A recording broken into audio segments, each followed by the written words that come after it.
It was a warm February afternoon. As I got in my car, I looked at the sky, and it was clear, not a single cloud. And it felt weird for some reason, but I shook it off. I thought it was just the stress of the first day. I was so excited to get home to my wife and my 5 children and tell them how it went. I was close, so close. I almost did it, but I'm glad I didn't. If I had, they would have seen.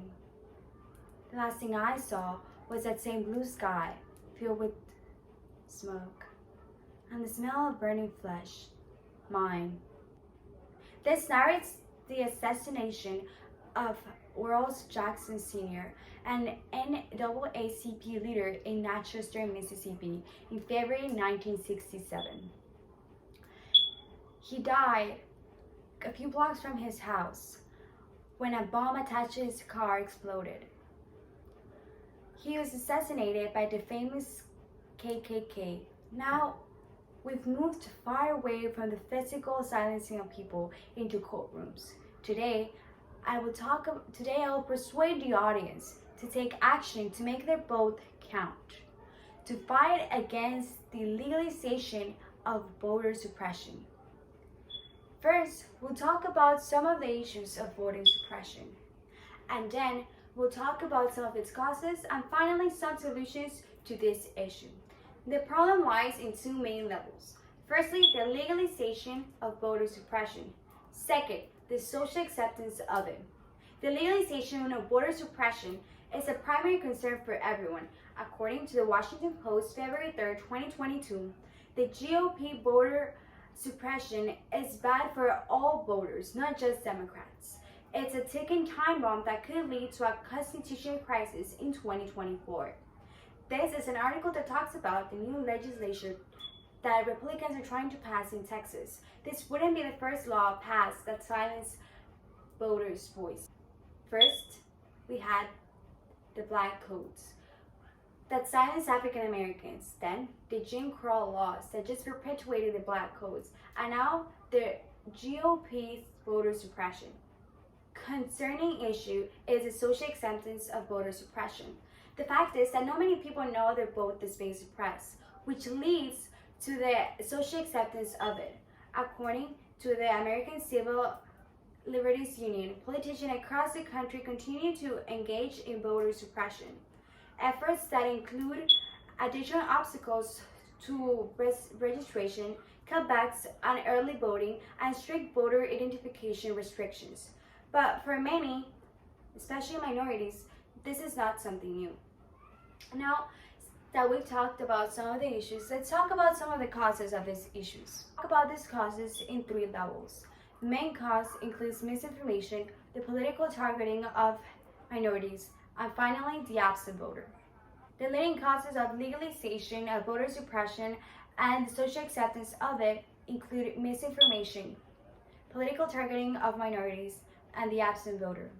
The widespread misinformation is a significant factor of the social acceptance to voter suppression. According to the Los Angeles Times, June 27, 2020, many politicians clothe themselves in their belief in God, the Constitution, and the founding fathers to enact these laws that suppress voters. In addition, in the American Civil Liberties Union states that politicians often use unfounded claims of voter fraud to try and justify registration restrictions. Political targeting of minorities is also a significant cause. In addition, the American Civil Liberties Union states that 1 in every 16 Black Americans is unable to vote due to disenfranchising laws. 2018, Latinx and Black Americans were twice as likely to be unable to get off of work during voting times. The absent voter is the leading cause of the legalization of voter suppression, because how can one know they don't have a voice if they don't even use it? According to the Los Angeles Times, June 10, 2022, the first ever Black mayor was elected after an unexpected turnout of voters with a 64%. In addition to the Los Angeles Times, June 21, 2022, it states that today's battle is also tomorrow's battle. More freedom in voting and less restrictions. Now that we've talked about some of the causes of voting suppression, let's talk about some of the solutions. We'll talk about them in two levels, the government level and the personal level. First of all, Congress and the states should pass laws ensuring that illegal voters aren't suppressed. In addition, Congress should pass the Deceptive Practices and Voter Intimidation Prevention Act.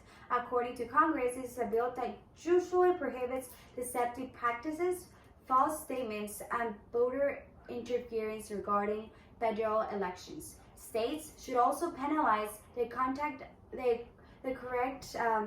correct false information aimed at preventing voting of voter registration. From a personal level, the best way to minimize or fight against voter suppression is to know your rights. As recommended by the American Civil Liberties Union, you should read their manual that indicates all your rights. In addition, you have to stay informed of the current federal and state laws, even if it's not in your state. So you can be aware of the possibilities and what's going on around you and might affect you in the future. In addition, and the most important of all, voting. To make your voice heard, you need to use it. You need to vote. You can also donate to the American Civil Liberties Union. We have mentioned the grave issue of the legalization of the suppression of votes, as well as the social acceptance of it. We've talked about some of the possible causes, which include the misinformation, the political targeting of minorities, as well as the absent voter. We've also talked about some of the solutions, some laws that Congress should pass, as well as some things that personally each and every one of us can do to make our voice heard. Our democracy is debased when a voter is not voting is not accessible to voters. But the fact is that some groups are disproportionately affected by voter suppression tactics, including people of color, young people, and elderly, and people with disabilities. Unlike World's Jackson Sr., we still have the chance to make our voice heard. No one can explain this better than Martin Luther King Jr. Our lives began to end the day we become silent about things that matter. So let's speak out, let's make our voice heard, and let's make our vote count.